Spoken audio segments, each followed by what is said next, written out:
If there's one thing that humans were designed to do, it definitely wouldn't be to be sedentary. And the case has been made that humans essentially evolved to run, and maybe that's why we're so much better off biologically when we do run. And yet, a good chunk of Americans spend up to 70% of their time sitting. And so today I'm going to make the case that we would all be better off, especially mentally, if we ran. But before I go any farther, I need to give a disclaimer here. Whatever I say today on this video, or really any other video, should not serve as a substitute for advice from a medical doctor or clinician or someone else that's qualified. I am not an expert in this. I just read a lot and I listen to a lot of things and I do my own research and then I share what I find interesting. So do not substitute whatever I say today for medical advice. But with that said, everything I say today is going to be backed up by studies, and I'll link them all in the description below this video so that you can go read what I read. And these articles and studies that I'll link below, they make the case that running is as good as any other SSRI on the market in treating depression and anxiety. And it's by far the healthier option in terms of side effects. And so I'm left with two questions. Why is running so effective at treating depression and anxiety? And why doesn't everyone just run and cure the mental health crisis that is happening in the world today? I would highly recommend you watch this whole video so that you don't walk away with half the story. So let's jump into it. Why does running work so well? Dr. Michael Craig Miller from Harvard Medical School put it this way. In people who are depressed, neuroscientists have noticed that the hippocampus in the brain, the region that helps regulate mood, is smaller. Exercise supports nerve cell growth in the hippocampus, improving nerve cell connections, which helps relieve depression. And what he's talking about there is not the runner's high that is so famous. That's a completely separate neurochemical reaction that happens in the brain. What he's talking about is the release of BDNFs that I talked about in my last video, brain-derived neurotrophic factors. And these neurotrophic factors stimulate growth in the brain and allow new nerve cell growth and nerve cell connections. And so we're not looking for the runner's high here. It's a low intensity workout sustained over time. That's what releases the BDNF in the brain that allows for cell growth and new nerve cell connections. And listen, these effects that we're talking about, they take time. You're not going to be cured overnight. You're not even going to be cured in the first week or month. This is something that's going to take a lot of time and effort. And a lot of new runners, when they first get into running, they go too far, too fast, too quickly. And so if you're new to this and if you're thinking about coming into running to help your mental health, start slow. If you don't know what you're doing, maybe talk to a coach or a friend that's a runner and they'll be able to help you out. Because a lot of people get burned out or injured because they run too fast or too far right out of the gate. And that all might be a little bit too scientific for some of you, and that's totally fine. All I'm trying to say is that science has proved that running helps with people who struggle with depression and anxiety. That's it.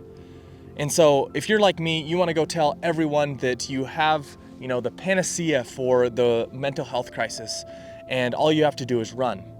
But before you go evangelize this to all of your friends, there were a few problematic things that I saw when I was reading some of these articles, and I wanted to address those before we wrap this up. And this kind of addresses my second question.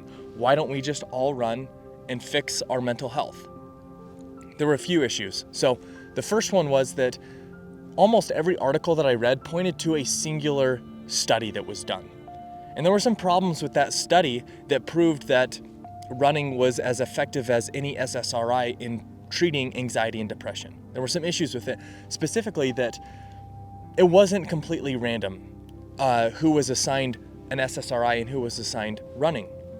It was kind of volunteered, and so the efficacy of running was kind of self-selected there. So maybe the people who selected to take the running treatment, it was going to work for them anyways because they have the discipline and the desire to run. There's probably some voluntary bias here, like you have to want to run in order for it to work. Anyways, so that's one issue. My second issue is that SSRIs were significantly better at treating major depression. What we're talking about today is mild to moderate depression and anxiety. If you have major depression, you definitely need SSRIs. Every case is unique, and which brings me to my third issue about every case being unique is that there were studies that cited that genetics played a role in this. That running worked for some and it didn't work for others, and there's likely a genetic factor in there. And so all I'm trying to say here is that there is nuance to this. While I do think that running should be a part of every single treatment of anxiety and depression, there's a lot of other things, a lot of other factors that go into this. It's not so cut and dry. Nothing is black and white. There's a lot of gray in this.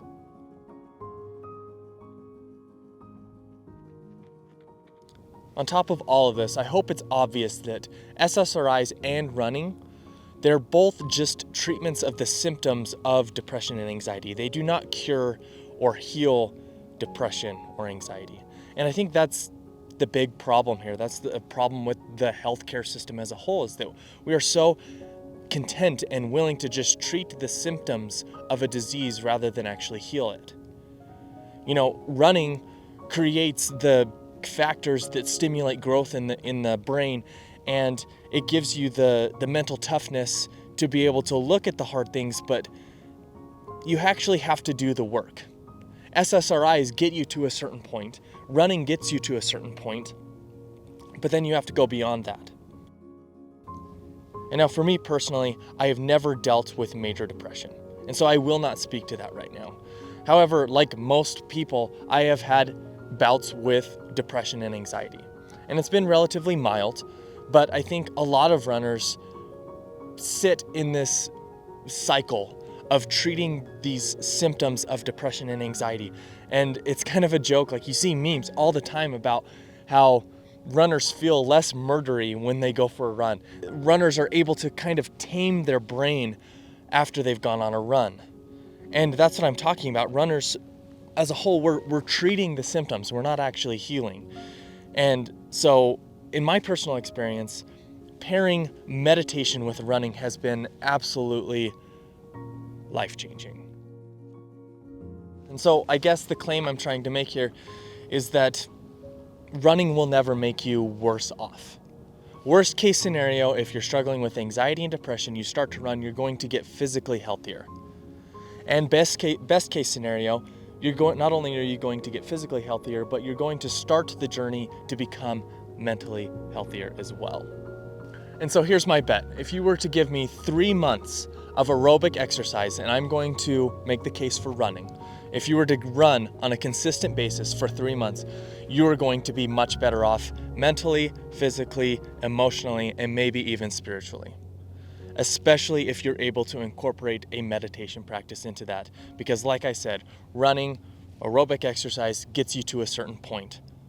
And then meditation opens the door for you to look inwards, and then you can start to do the actual work that will make you mentally healthy, that will heal the root cause that is causing your anxiety and depression.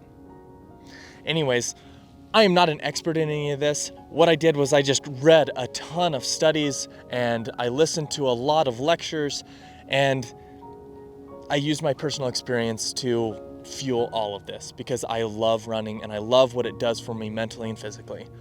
So if that was interesting or thought-provoking or helpful, stick around, I'll catch you in the next video.